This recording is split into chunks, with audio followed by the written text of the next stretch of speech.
मेरे रब की मुझ पर इनात हुई, कहूँ भी तो कैसे इबादत हुई। हकीकत हुई जैसे मुझ पर आया, कलम बन गया है खुदा की ज़ुबान। मुखातिब है बंदे से परवरदिगार, तू हुस्न चमन तू ही रंगे बहार, तू मेरा जिफन तू ही फन का सिंगार।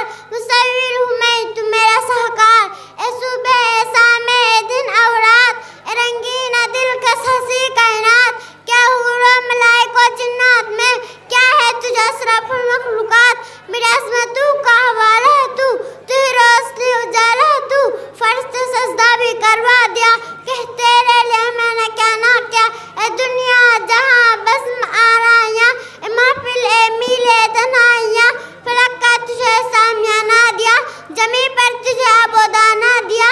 मिले आप सारे से भी हौसले, पहाड़ में तुझको दिए रास्ते। ए पानी हवा ए शम्सो कमर, ए मोदे रवा ए किनारा भर, ए शाखों पे गुंचे चटकते हुए, फलक पे सितारे चमकते हुए।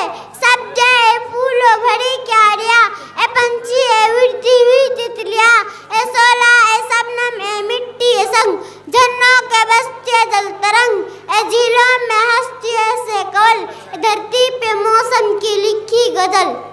ए सर्दी ए गर्मी ए बारिश ए धूप, ए चेहरा हरकत रंग रूप, दरिंदों परिंदों पे काबू दिया, तुझे भाई दे करके बाजू दिया। बहन दी तुझे हर शरीक सफर, ए रिश्ते नाते घराना बिघर, क्या औलाद भी दी दिया वालिदैन। अलिफ लाम मीम काफ और ऐन गान, ए अक्लो ज़हानत शूर और नजर, ए बस्ती ए सहरा ए खुश्की ए तर, मुझ पर किताब ए हिदायत भी दी, नबी भी उतारे शरीयत भी दी। गरज के सभी कुछ है तेरे लिए, बता क्या क्या तूने मेरे लिए। अस्सलामु अलैकुम वरहमतुल्लाहि वबरकातुहू। माशाअल्लाह, बहुत खूब, बहुत बेहतरीन, बहुत अच्छे।